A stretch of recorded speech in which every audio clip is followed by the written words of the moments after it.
शाहू फुले आंबेडकरांच्या विचारातून आणि धरती आबा बिरसा मुंडा, आद्य क्रांतीवीर राघोजी भांगरे, क्रांतीवीर नाग्या कातकरी, सतू मराडे आणि तमाम आदिवासी क्रांतिकारकांच्या प्रेरणेतून प्रेरणा घेऊन आज या ठिकाणी हे विशाल क्रीडा संकुल प्रतिरूपास आलेलं आहे। हे क्रीडा संकुल ही जी बिरसा अकॅडमी उभी करण्यामध्ये ज्या आदिवासी विचार मंचाने मोलाची कामगिरी केलेली आहे त्यांना मनापासून माझा मानाचा जय। आदिवासी मित्रांनो, तुम्ही खरंच भाग्यवान आहात। आता माझं भाषणच किंवा जे माझं मार्गदर्शन असणार आहे हे तुमच्यासाठीच असणार आहे। इथं ही जी अकॅडमी उभी करणारेच मंडळी जास्त आहे, त्यामुळे मी तुमच्यासाठीच बोलतो। तुम्ही खरोखरच भाग्यवान आहात की आज तुमच्यासाठी हे एक नवीन व्यासपीठ म्हणा तयार होतंय, एक प्लॅटफॉर्म तुमच्यासाठी तयार होतोय। आमच्या काळामध्ये आता माझी वर्ष 22 वर्षाची सर्व्हिस झाली, 23व्या वर्षात मी पदार्पण केलंय। आमच्या काळामध्ये स्पर्धा परीक्षा काय असते, अकॅडमी काय असते हेच कोणाला माहित नव्हतं। आदिवासी भागामध्ये आम्ही फक्त शिक्षण घ्यायचो, डिग्री, ग्रॅज्युएट, पोस्ट ग्रॅज्युएट इथपर्यंत जायचं, पण आमच्या जीवनाचं ध्येयच निश्चित नसायचं। पुढे जाऊन आपल्याला नक्की करायचंय काय हेच माहित नसायचं। फक्त शिक्षण घ्यायचं आणि मग कुठेतरी कुठल्या तरी भरतीला उभं राहायचं किंवा कुठे जागा निघाल्याच, समाज कल्याण ऑफिस कडून कुठलं कॉल आलंच तर त्याची प्रतीक्षा करायची आणि मग त्या भरतीला जायचं आणि मग प्रयत्न करायचा आणि भरती व्हायचं। ही माझ्या काळातले जे नोकरदार आहेत ही सगळ्यांची परिस्थिती तीच। मी जरी आज तुमच्या पुढे अधिकारी म्हणून उभा असेल तरी पण तुम्हाला सांगतो, मी ग्रॅज्युएट झाल्यानंतर 7 वर्षानंतर स्पर्धा परीक्षा काय असते ते आम्हाला कळायला लागलं।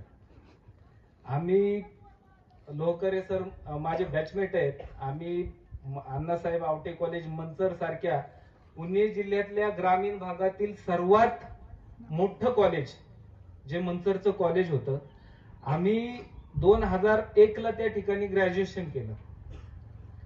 पण 2001 ते 2007-08 2001 ला ग्रॅज्युएशन केलं, एवढं मोठं कॉलेज असताना त्या ठिकाणी सुद्धा एमपीएससी यूपीएससीच्या बाबत मार्गदर्शनाचं कुठलेही क्लासेस नव्हते किंवा तिथेही कुठला असा स्टडी रूम किंवा वगैरे चालायचं नाही।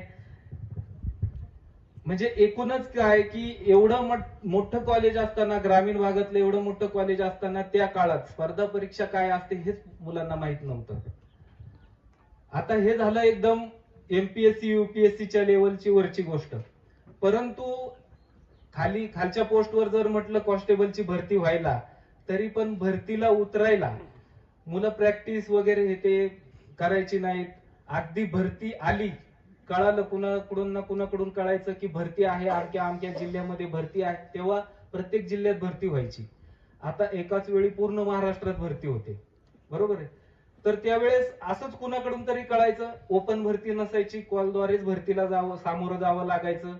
ज्यांना कॉल यायचा त्यांनाच फक्त त्या भरतीला उतरायला अलाउड असायचं। म्हणजे बाकी लोकांना जरी त्यांच्या अंगी ॲबिलिटी असली, क्षमता असली, शिक्षण जरी असलं तरी पण त्यांना त्या भरतीसाठी उतरता येत नव्हतं। आता परिस्थिती बदललेली आहे। आता सर्वांना पाहिजे त्या जिल्ह्यामध्ये एका वेळी भरतीला उतरता येतं आणि तिथं स्वतःचं कर्तृत्व, स्वतःच्या क्षमतेनुसार तुम्हाला त्या ठिकाणी पोस्ट मिळवता येते। म्हणून तुम्ही भाग्यवान आहात की तुम्हाला सुरुवातीपासूनच मार्गदर्शन मिळतंय, तुम्हाला ट्रेनिंग मिळते। म्हणजे भरती काय असते, भरतीला कसं सामोरं जायचं, कशी तयारी करायची हे तुम्ही प्रशिक्षणाशिवाय जाणून नाही घेऊ शकत। आणि ते प्रशिक्षण तुम्हाला आता सुरुवातीलाच उमेदीच्या काळात मिळते, ही तुमच्यासाठी भाग्याची गोष्ट आहे। म्हणून मी तुम्हाला म्हणतोय की तुम्ही भाग्यवान आहात। आता भरतीला जाताना काही गोष्टी, काही टिप्स मी तुम्हाला देणार आहे की इथून पुढे तुम्हाला येणाऱ्या काळामध्ये काय करावं लागेल. जनरली काय असतं आपल्याकडं, काय आहे, मुलांची एक मानसिकता आहे, वर्षभर कुठलीही तयारी करायची नाही, अभ्यास करायचा नाही, काही नाही, आणि भरती कधी आहे विचारणार पुढच्या मे महिन्यामध्ये. मग मे महिना आला, भरती डिक्लेअर झाली की मग आपल्या पोरांची तयारीला सुरुवात असायची. मग ते पहिले एक 10-12 दिवस काहीतरी रनिंग प्रॅक्टिस वगैरे करणार, गोळाफेकची प्रॅक्टिस करणार, लेखी परीक्षेची तर काही तयारी नसायची. बरोबर आहे. आता परिस्थिती बदलली आहे. आता मुलं वर्षभर प्रॅक्टिस करतात, कुठली तरी खाजगी अकॅडमी लावतात, वर्षभर ती अकॅडमी जॉईन करतात, डेली वर्कआउट करतात, त्यांचे तिथं जनरल नॉलेजचे क्लासेस होतात, मग ते भरतीला सामोरे जातात. आपल्यालाही आता तेच करावं लागणार आहे. या अकॅडमीमध्ये जरी तुम्हाला 4 महिन्याचं प्रशिक्षण मिळणार असेल तरी तुम्हाला काही गोष्टी आजपासूनच तुमच्या त्या दैनंदिन जीवनशैलीमध्ये त्या तुम्हाला आत्मसात कराव्या लागतील. त्याच्याबाबत पहिला मुद्दा म्हणजे कष्ट करण्याची तुमची तयारी. आयुष्यामध्ये कुठलीही गोष्ट मिळवायची असेल, कुठलंही पद मिळवायचं असेल तर ते सहजासहजी मिळत नाही. त्या ठिकाणी तुम्हाला कष्ट घ्यावेच लागतात, मेहनत करावी लागते, पूर्वतयारी करावी लागते. याही ठिकाणी तोच पहिला पॉइंट आहे की कष्ट करण्याची तुमची तयारी.